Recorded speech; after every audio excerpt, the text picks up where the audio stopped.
권력 구도에 장제원 의원이 일선 후퇴하면서 빈 공간이 생긴 건 분명하니까요. 그럼 새바람, 새 자리를 어떻게 메우느냐.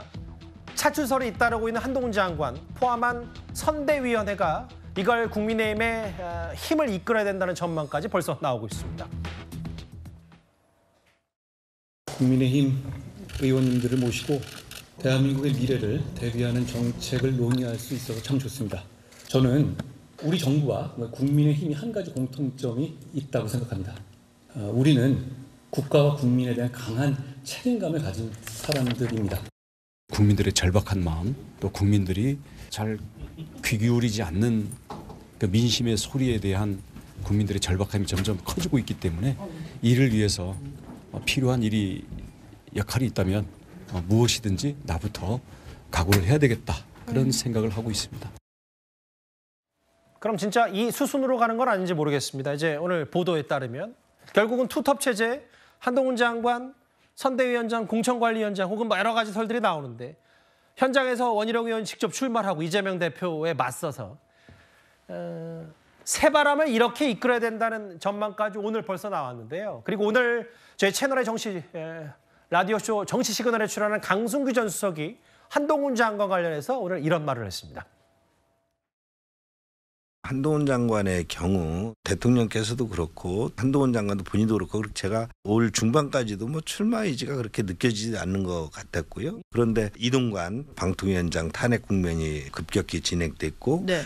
여기에서 다시 또 한동훈 장관까지 이런 탄핵 국면으로 그런 프레임으로 야당이 또 이렇게 나쁜 정치를 하지 않겠나 예상이 되니까 이제 그런 한동훈 장관이 이에 대해서 과감히 이런 나쁜 정치를 본인이 나서서 이렇게 척결하였다는 의지도 가지고 있다고 저도 간접적으로 들었습니다. 예.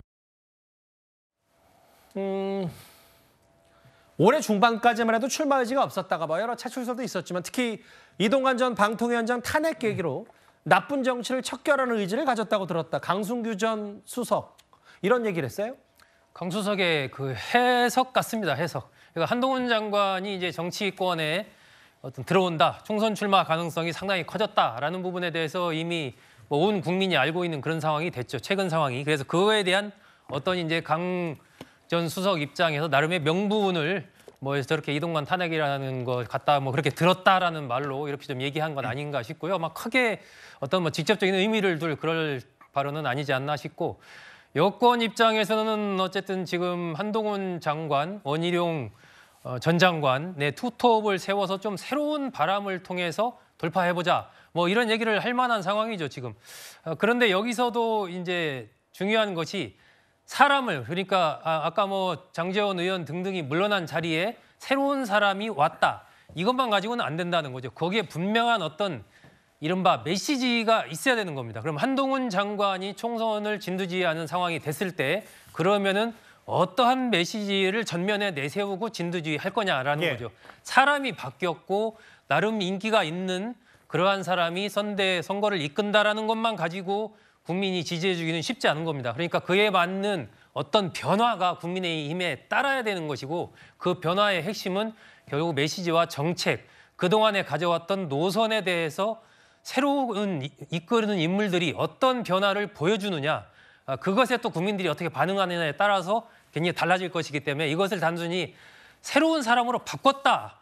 그리고 인기가 있으니까 이 사람으로 바꾸면 잘 될 것이다. 이런 관점으로만 바라봐서는 앞으로도 국민의힘의 어려움은 계속될 것이다라고 저는 생각합니다. 그럼 저희가 4위로 꼽은 이 인물의 반응도 꽤 궁금합니다. 왜냐하면 이준석 전 대표가 그동안 윤석열 대통령, 윤석열 후보의 핵심 관계자 윤핵관이라는 단어도 본인이 직접 만들었고 윤핵관 퇴진에 가장 목소리를 높여왔던 사람이기 때문에요. 이준석 전 대표의 반응, 장제원 의원의 불출마도 꽤 궁금한데요. 오늘 동아일보 중립기회에 출연해서 이런 말을 했습니다.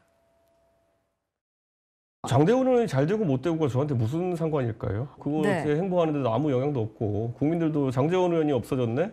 아니면 불출마를 했네? 잠시 사라졌네? 그러면은 갑자기 국민의힘을 찍어줘야겠어 이렇게 생각하는 사람이 있다면 그것도 비정상입니다. 그럼 만약에 이게 장제원 의원을 시초로 한 연쇄적인 반응으로 이어진다면 어떨까요? 사라질 사람들이 사라지는 게 뭐 그렇게 대수라고. 정권 초기부터 이 사람들이 최악인 거는 다 알고 있었고 근데 이 사람들 끌어안고 지금 여기까지 오다가 1년 반 만에 지금 서울에서 6곳밖에 못 이긴다고 보고서 나오니까 지금 부들부들하면서 이제 자르는 척하는 거 아닙니까? 그냥 해야 될 일을 한 거예요. 맞아요. 그러니까 그건 뭐 대단한 것도 아닌데 지금 의미될 거 없습니다. 위원장 의원님 어떻게 들으셨어요? 그러니까요. 본인 입장에서 보면 대단히 아닌 것처럼 느껴지지만 아마 이제 본인이 탈당할 수 있는 명분 자체가 조금씩 없어져 가는 게 아닌가 그런 느낌이 듭니다. 왜냐하면 지금 이준석 전 대표가 신당을 창당한다고 그러지만 제가 알기로는 아마 이 별로 세력들이 안 모이는 걸로 알고 있습니다. 자, 그러다 보니 이제는 또 이낙연 전 총리와 뭔가 만나겠다 이야기하고 있지만 그쪽과는 확연히 어떤 면에서 보면 좀 색깔이 다른 거거든요. 그러니까 그런 면에서 본다면 지금 이준석 전 대표는 본인이 장담했던 27일 탈당 과연 그걸 지킬 수 있을까에 대한 저는 의문이 솔직히 있어요. 자, 그런 상황에서 이제 국민의힘이 내부적으로 뭔가 변화하고 어떤 혁신을 이루어 간다 그러면 본인이 그럼 어디로 가겠습니까? 그리고 누구와 정치를 같이 할지 아마 그것 자체가 굉장히 어려워질 겁니다. 별게 아닌 게 아니라 본인의 지금 정치의 새로운 기반 자체가 하나씩 허물어지고 있다 저는 그렇게 봅니다. 왜냐? 지금 본인이 뭔가 하려면 국민의힘이 안 바뀌어야 돼요. 변하지 않아야 돼요. 그래야지만이 그 반대급부로 본인이 할 수 있는 영역이 생기는 거잖아요. 근데 지금 이쪽이 변하고 있단 말이에요. 그럼 그 변화에 그럼 본인은 어떤 역할을 할 것인가? 그러면 지금 나가서 그러면 저 이낙연 전 대표하고 함께 손잡을 수 있을까요? 과연 그쪽에서 손을 잡고 함께 하자 그럴 수 있을까요? 저는 그렇게 별 가능성이 없다고 봅니다. 왜냐? 언젠가 또 뛰쳐나갈 수도 있으니까. 자, 그런 어떤 정치적 신뢰관계가 이미 없는 존재이기 때문에 제가 볼 때는 아마 본인이 이렇게 시니컬하게 반응하는 것을 넘어서서 본인의 입지 자체도 저는 점점 줄어들고 있다. 그렇게 보고 있습니다. 아시는 것처럼 이준석 전 대표 기억하실 텐데요. 대선 기간 내 몇 번의 이제 당무를 접고 뭐 이른바 누군가는 가출, 누군가는 자맹이라고 불렀을 때 전국을 돌아다닐 때 특히 꼭 집어서 장제원 의원 지역구 부산 사상 사무실 가서 여러 가지 사진도 찍었던 것도 갑자기 제가 기억이 나는데요. 이준석 전 대표 과거에도 윤핵관을 꼬집어서 이렇게 말한 바가 있습니다. 가장 신난 분들은 소위 윤핵관으로 분류되는 분들인 것 같아요. 배 떨어지니까 완전히 까마귀들이 합창하고 있는 그런 상황이죠 지금. 권성동, 이철규, 장제원과 같은 윤핵관들이 꿈꾸는 세상은 우리 당이 선거에서 이기고 국정 동력을 얻어서 미래 세대가 바라는 가치를 실현하는 그런 방향이 아닙니다. 사라질 사람들 사라지는 게 뭐 대수고 저의 행보에 아무 영향 없다. 그럼 최병무 의원이 결국 이준석 전 대표가 신당에 동력이 있든 없든 간에 결국 대통령이 바뀌지 않으면 본인은 신당 창당하겠다. 이거를 오늘 계속 강조한 셈입니까? 아니 이준석 전 대표는 그 용산 대통령실과 윤석열 대통령이 안 바뀌어야 되는 사람이에요. 안 바뀌어야 자기 탈당 명분이 생기는 거 아니겠습니까? 왜냐하면 그 윤석열 대통령이 안 바뀌면 연말까지 안 바뀌면 본인이 12월 27일에 탈당하겠다 이렇게 공언을 해놓은 사람이기 때문에 어떤 그 변화가 있더라도 그게 변화가 아니다 이렇게 주장을 해야 될 지금 상황이에요. 그런데 이런 거 한번 생각해 보시죠.